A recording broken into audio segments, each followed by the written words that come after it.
Spirit is all over me to call and set free the captive. Proclaim the year of the Lord, that the vengeance of Yah is at hand. Joshua, chapter 3.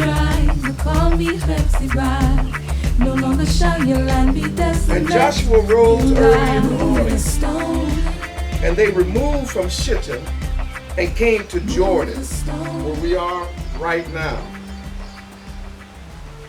And he and all the children of Israel lodged there before they passed over. And it came to pass after 3 days that the officers went through the host. And they commanded the people, saying, when you see the ark of the covenant of Yahuwah your Elohim, and the priests and Levites bearing it, then you shall remove from your place and go after it. Yet there shall be a space between you and it, about 2,000 cubits by measure. Come not near unto it, that you may know the way by which you must go. For you have not passed this way hitherto. Verse 5. And Joshua said unto the people, sanctify yourselves, for tomorrow Yahuwah will do wonders among you. And Yeshua spake unto the priest, saying, take up the ark of the covenant, and pass over before the people. And they took up the ark of the covenant, and went before the people. And Yahuwah said unto Yeshua, this day I will begin to magnify thee in the sight of all Israel, that they may know that as I was with Moshe, so I will be with thee. And thou shalt command the priests that bear the ark of the covenant, saying, when you are come to the brink of the water of Jordan, you shall stand still in the Jordan. And Yeshua said unto the children of Israel, come hither, and hear the words of Yahuwah your Elohim. And Yeshua said, hereby you shall know that the living El is among you, and that he will without fail drive out from before you the Canaanites, the Hittites, the Hivites, the Perizzites, and the Girgashites, and the Amorites, and the Jebusites. Behold, the ark of the covenant of Yah of all the earth passes before you unto Jordan. Now, therefore, take you 12 men of the tribe of Israel, out of every tribe a man, and it shall come to pass as soon as the soles of the feet of the priests that bear the ark of Yahuwah, the Elohim of all the earth, shall rest in the waters of Jordan. The waters of Jordan shall be cut off from the waters that come down from above. They shall stand upon a heap. And it came to pass, when the people removed from their tents to pass over Jordan, the priests bearing the ark of the covenant before all the people, and as they that bear the ark will come unto Jordan, and the feet of the priests that bear the ark were dipped in the brim of the water, for Jordan overfloweth all his banks all the time of harvest, that the waters which came down that came down from above stood and rose up a heap very far from the city Adam, that is beside Zarethan. And those that came down toward the sea of the plain, even the salt sea, failed and were cut off. And the people passed over right against Jericho. And the priests that bear the ark of the covenant of Yahuwah stood firm on dry ground in the midst of Jordan. And all the Israelites passed over on dry ground until all the people were passed clean over Jordan.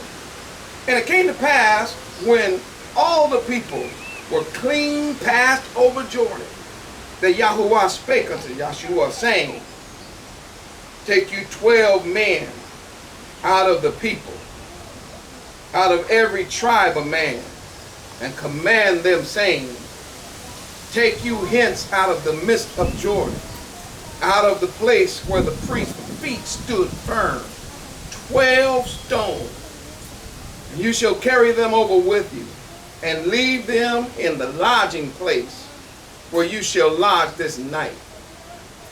And Joshua called the 12 men whom he had prepared of the children of Israel, out of every tribe a man.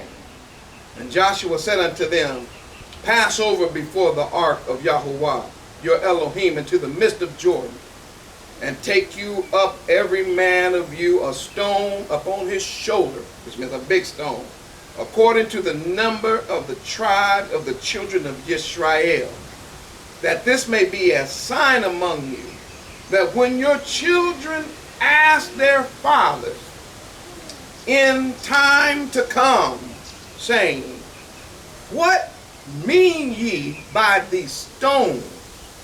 Then you shall answer them, that the waters of Jordan were cut off before the ark of the covenant of Yahuwah. When it passed over Jordan, the waters of Jordan were cut off. And these stones shall be for a memorial unto the children of Israel forever. And the children of Israel did so as Joshua had commanded, and took up 12 stones out of the midst of Jordan. And as Yahuwah spake unto Joshua according to the numbers of the tribes of the children of Israel, and carried them over with them unto the place where they lodged, and laid them down there. And Joshua set up 12 stones in the midst of Jordan, in the place where the feet of the priests, which bear the ark of the covenant, stood, and they are there until this day. Zion, I have a question. And this question is going out worldwide to the 12 tribes of Israel and companions, those that have been grafted in. And my question is, who moved the stone? Once again, my question is, who moved the stones? I guess one of the more disturbing and more disappointing features of our journey to the land is how many of our original and natural landmarks have been either covered up, have been destroyed or pulled down, and been replaced by commercialism or paganism. And we keep saying, who would do this? Who would do this? Who would do this?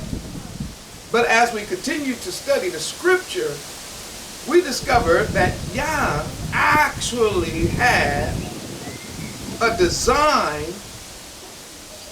set in place at the time of the crossing of the Jordan to the people of Yahuwah, the children of Israel, our ancestors, Zion, so that we would not forget the mighty and powerful work of Joshua and the mighty and powerful work of Moses.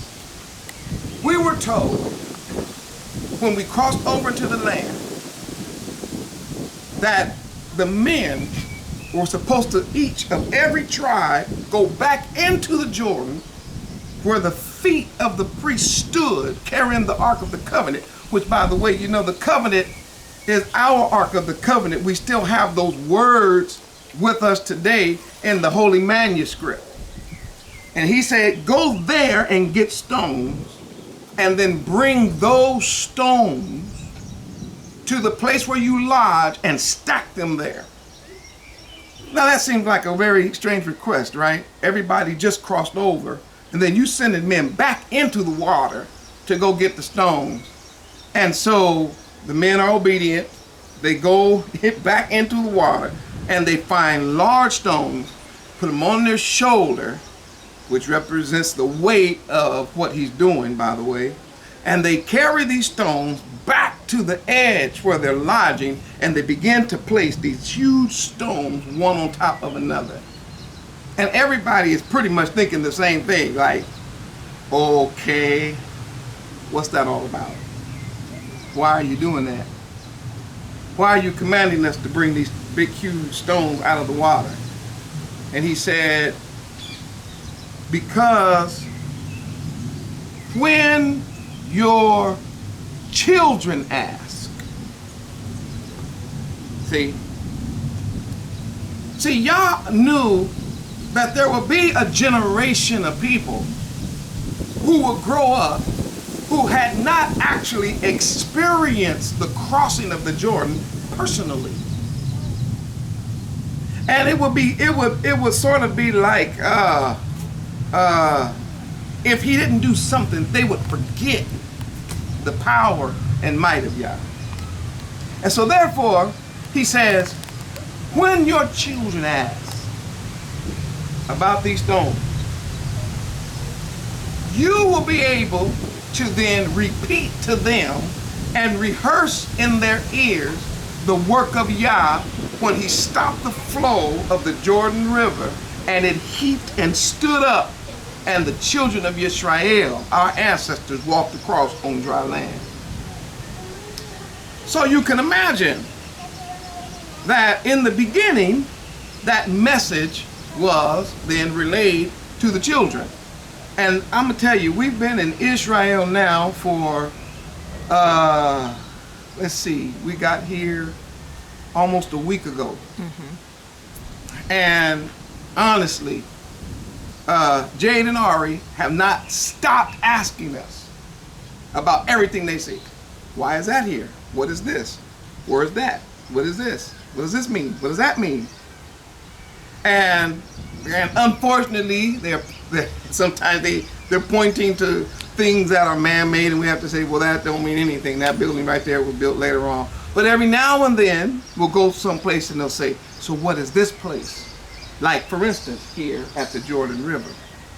When we got here, they said, so what's that place? And we told them that's where the Messiah was baptized.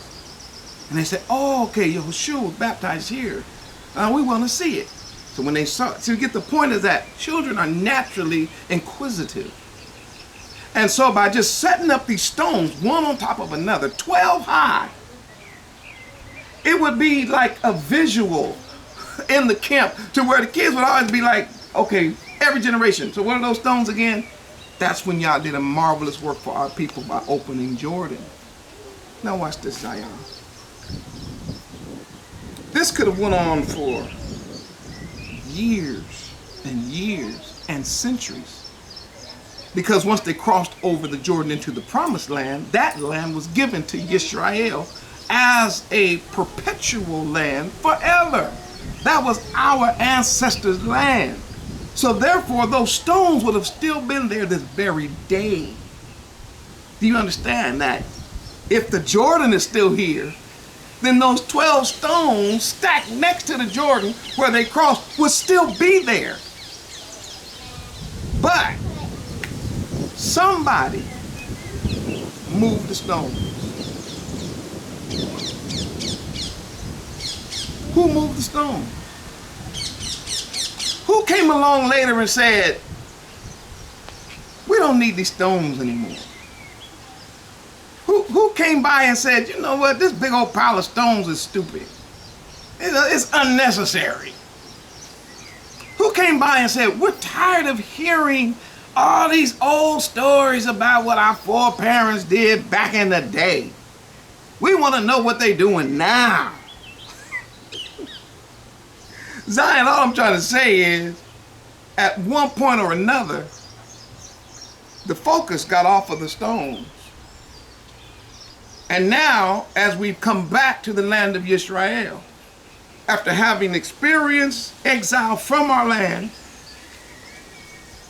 journeying through Africa, then the slave trade, then coming out of slavery into Jim Crowism and racism, and all the other isms that we've experienced. Getting through that, through the civil rights movement, and now here we come back to the land. We're supposed to be able to take our children to those stones. But they've been moved. And they've been moved in several ways, and I'll give you those points, and then that'll be the conclusion of my message from the Jordan. One, they have been moved institutionally. Because the record is, according to the psalmist, there was a conspiracy against the children of Yisrael. Read it.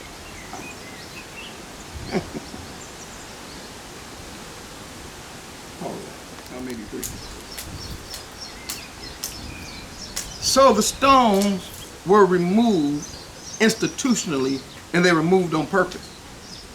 Let's look at Psalm 83. Keep not thou silence, O Yah. Hold not thy peace, and be not still, O Yah. For, lo, thine enemies make a tumult, and they that hate thee have lifted up the head. They have taken crafty counsel against thy people, and consulted against thy hidden ones. They have said, now watch this, come, let us cut them off, here it is, from being a nation. Did they succeed in that?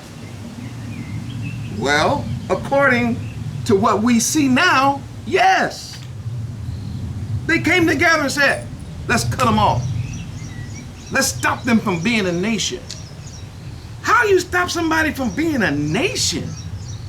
How do you take a person's nationality away? Think about that. What type of skill did it take to take a whole people group and remove their nationality? They don't even know their nation. The average black person on this planet that's been moved in the slave trade does not know his first name, his last name. He doesn't know his national identity. And if you ask him, who are you? He will say, I'm black. Black is a color. It is not a nationality. What nationality are you? I'm colored. That's not a nationality. I'm a Negro. That's not a nationality. I'm African American. That's not a nationality. Africa is not a nation. It's a continent. So did they succeed by and large? Yes. And how'd they do it? Move the stones. I hope you're understanding what I'm saying. They said, let's cut them off as a nation. Let's move the stones. Let's get rid of the markers that would help them find their way home. Let's tell them that they nobody. Let's change their name. Let's change their language. Let's change the way they worship. Let's change the name of the Elohim so that they wouldn't be able to find their way back. Who moved the stone? Watch this. They said, and that the name of Yisrael may be no more in remembrance. When you ask any of our bloodline descendants today, the majority of them, when you mention Israel, they don't even know who Israel is. They don't know that there's 12 tribes of Israel, and that we come from the 4th tribe, primarily those of us that were left in Judea. We come from that 4th tribe, which is the same tribe where Yahushua is from. But there's no more in our remembrance. We don't even know Israel. We don't know the language of Hebrew. We don't know the land of Israel. So did they accomplish that? By and large, yes. How they do it? Move the stones. For they have consulted together with one consent. They are confederate against thee. The whole world is in on it. There is not one nation on this planet that is going to help you, Zion, know who you are. Everywhere you've been scattered, the leaders of those nations have already decided that they are not going to tell you your true identity. Some of you all still think you Smith or Jones or Davis or somebody. No, no, no, no. You're Israel. But the whole world. So it doesn't matter if you're in Europe or in the Americas or in Africa or even here where we stand in the Holy Land. Your identity is still being hidden from those who sought counsel one with another, became confederate. The tabernacles of Edom, the Ishmaelites, the Moabites, the Hagarites, the Hagarenes, Gabal and Ammon, Amalekite, the Philistines, with the inhabitants of Tyre. Ashur also joined with them and has Hoplan, the children of Lot, Shelah. So you see, it wasn't just one nation that moved the stones. They got together.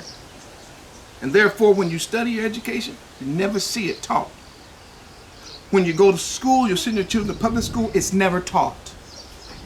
When you go to the libraries and you read about our land and our culture and our history, they never start with the Bible. They always start at the slave trade in the 1600s. Where were we before 1600? What were we doing? What was our name? Who are we worshiping? So that's institutionally, you're not going to find the stones that we need institutionally because they've already said we're moving them. Number two, religiously, the stones have been moved. So secular, yes, they moved the stones, but second, religiously, they moved all the stones. Let me give you some examples of the stones being moved. Part of the stones that we were supposed to keep in place was, number one, the Shabbat. But the religious institutions moved the Shabbat. So our kids can't even look to the Shabbat to help find out who they are and who they belong to and who they are separated unto. When the Shabbat was a sign of separation unto Yah, to his people. The Shabbat was moved, and now it's been replaced by Sunday. So that stone thrown down. Second, Passover, another stone, forsaken and exchanged for what they call communion. And people who get this little cup and a little wafer, that is not the stone that was left when the Messiah said, "This do in remembrance of me." He was talking about keeping Passover. Another stone removed, replaced by what? Easter. The bread and the wine replaced by hot cross buns and red Kool-Aid. The lamb replaced by swine. Another stone, and all 7 feasts, I could go through them all. But all the feasts, from Passover to the Feast of Unleavened Bread, moved, gone. So therefore we can't question it. The Feast of First Fruits, gone. Stone just gone. So therefore our children can't question, why do we keep first fruit? Why do we keep unleavened bread? Shavuot, the giving of the laws of Yah, the celebration of Shavuot. Can't even keep that stone removed. Are you catching it, Zion? Feast of Trumpets, another stone that we were told to bring over, removed. The Day of Atonement, where our children are supposed to ask, why do we fast for 24 hours and afflict our soul? That's removed. Tabernacle, removed and replaced with what? Halloween, Easter eggs, Christmas, and all kind of ungodly and unrighteous satanic festivals. And you know what? This was not in my lesson, but it just came to me. Do you know that our children actually still question the feast that we keep? They still question, listen to me, I'm talking figuratively now. They still question the stones that we set up. They still ask us, even in captivity, why do we have a Christmas tree every year? And you know what we do? You know what the majority of our folk do? Lie to them. Oh, this Christmas time and this represents this and it's all lies. And I can do that with every feast. We have an explanation why we do those pagan festivals. And therefore, we raise little pagans.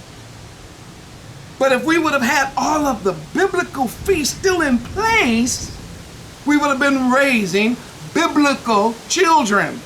Hebrews who understood that every one of these feasts speak to our holy Messiah, Yahushua.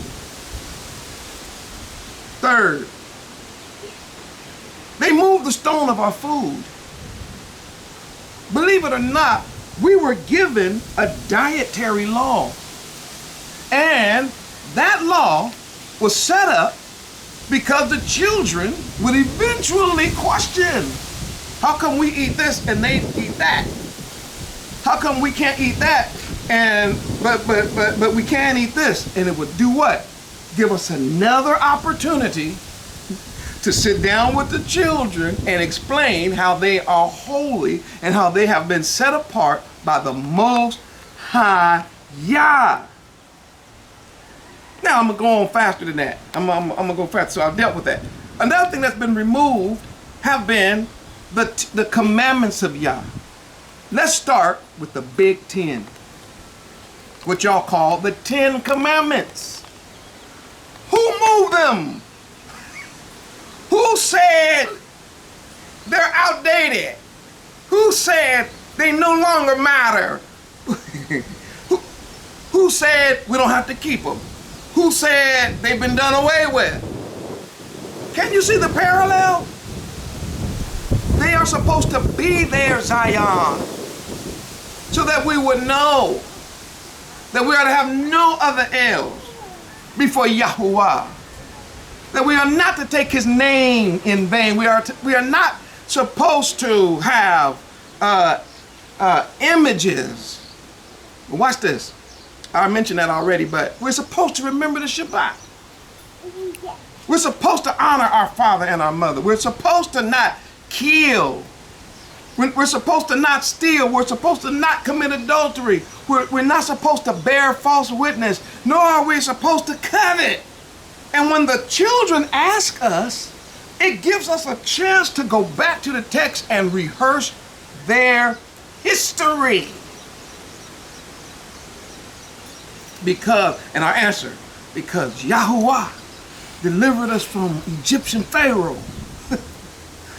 He gave us his law, statutes, and commandments, and told him if we keep those statutes and commandments, we would then possess the land. And when we got to the brink of the Jordan, the people complained because they didn't know how we were going to get across. And guess what Yah used? He used the very ark of the covenant that had in it the laws of Yah. And that's why we keep the law, because it was the law that split the Jordan that let us get to the promised land. Can you see now, symbolically, how Yah's laws today, his Torah, is what we need in order to get to the other side? The old folk had a song, Jordan River. They literally named the river. Can you imagine that?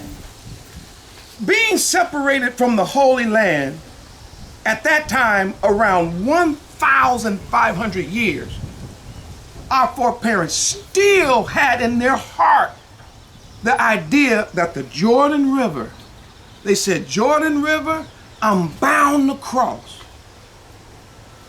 Why were they talking about that? It represented freedom. It represented the promised land. So in slavery, they were thinking back to what their parents told them and what their parents had told them, and they were trying to keep that alive. Oh, but here we go. The new generation. We don't want them old songs. We don't want them old hymns. So all the stones are now removed. What do you expect, Zion? If you've removed the stones that were left that our foreparents tried to leave, even the small stones like the Jordan River, Kids don't know anything about the Jordan River today. How would they even know that their home was next to Jordan River? How would they even know that if that stone had been removed because somebody said, them songs are old fogey?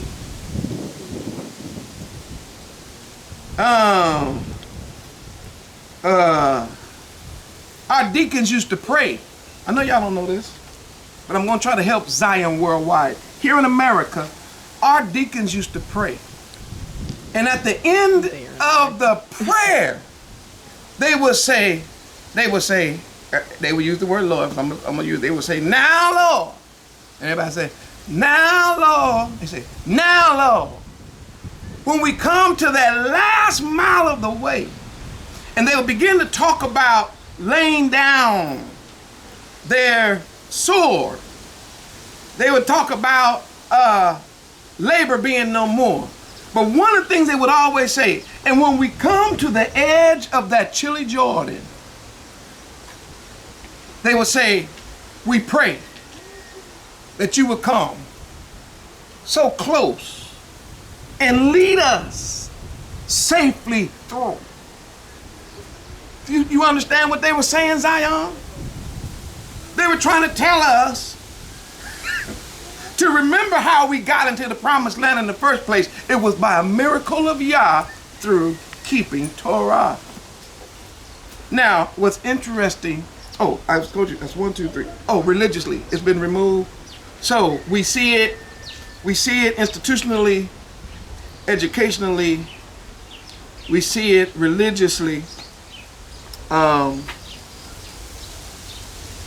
Last but not least, the question is, who removed the stones individually? Because while we want to point the blame for our condition on everybody else, when are we, Zion, going to start taking responsibility? When are we personally going to look around and say, wow, I've removed the stone, or I'm in the process of removing the stones, or I'm responsible for removing the stones that were supposed to be there for our children to have.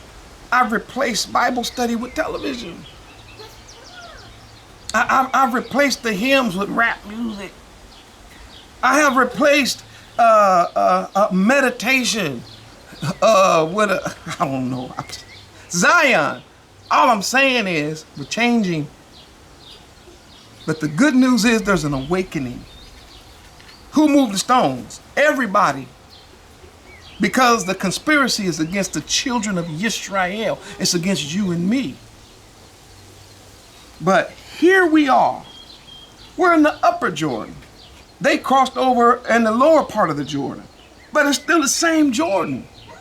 And standing here by this water and actually having put my feet in this water, those songs and those memories and those messages that I've spoken over the years, they started coming back to me, and I was like overwhelmed. As I'm speaking to you right now, I'm overwhelmed.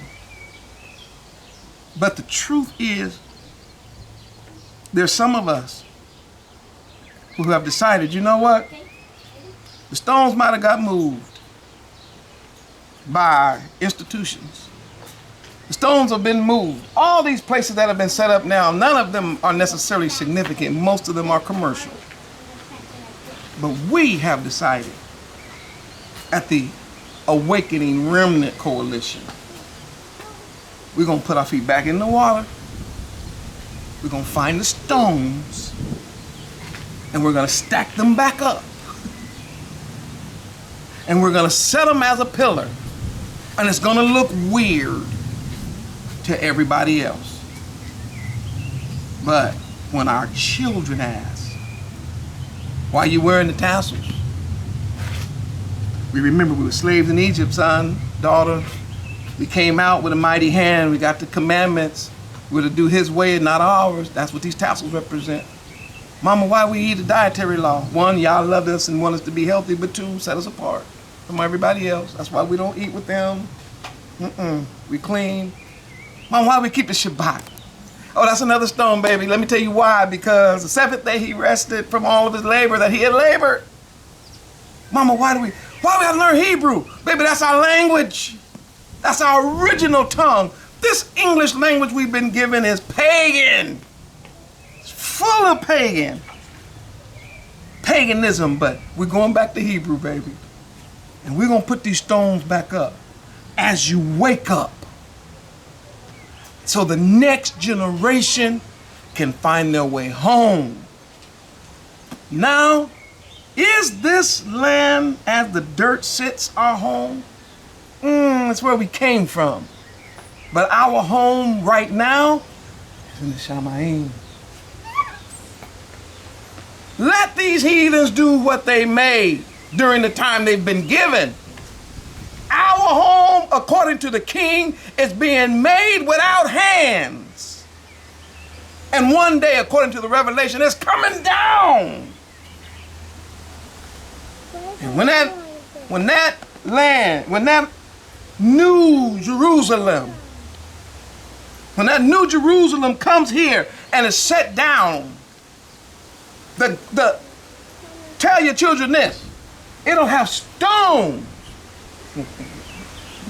foundation, precious stones, and gates. And over every gate, it'll be 12. 3 gates in the east, 3 gates in the west, 3 gates in the north, 3 gates in the south. And tell them, don't be ashamed of being Hebrew, Israelites, descendants, because every one of the names of those gates are the names of the 12 tribes of the house of Israel, Hebrew, Israelite descendants, the 12 tribes. It's going to be all right, Zion. Stay strong. Put them stones back up. And let's help lead the new generation into the promised land. Hallelujah. Hallelujah. Oh, you forgot. Hallelujah. I want to conclude this by saying this, because I always want to put all honor and glory where it belongs, and that is to our King, Yahushua.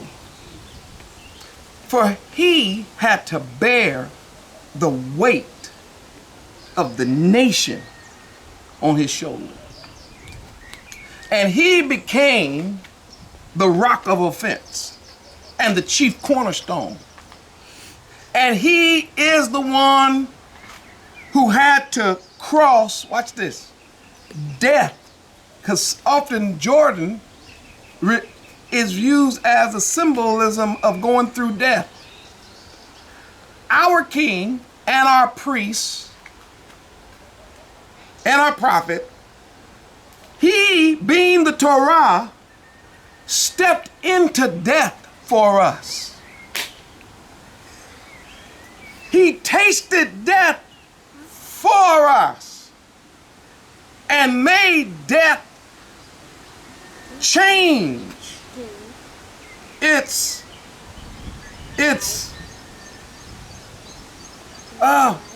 awesome. Change its fear, its awesomeness, its terror. Just like the sea, the roaring of the waters of the Jordan probably scared the children of Israel, but once it was removed and the passage was made clear, they walked across on dry land. May I say this? Our king already went through it for us. And to prove that death does not have the final say, he rose from the dead. So we thank him for already crossing the Jordan for us to let us know it's possible and that resurrection is on the other side. It gives us great encouragement to stay in the race. Because the same, and it's interesting, isn't it, that it was Joshua who led the children into the promised land. And it's Yahushua who will lead us into the promised land once again. Hallelujah to the 12 tribes of Israel worldwide. We love you and we thank you for everything you all have done. Thank you for blessing the work of the ark.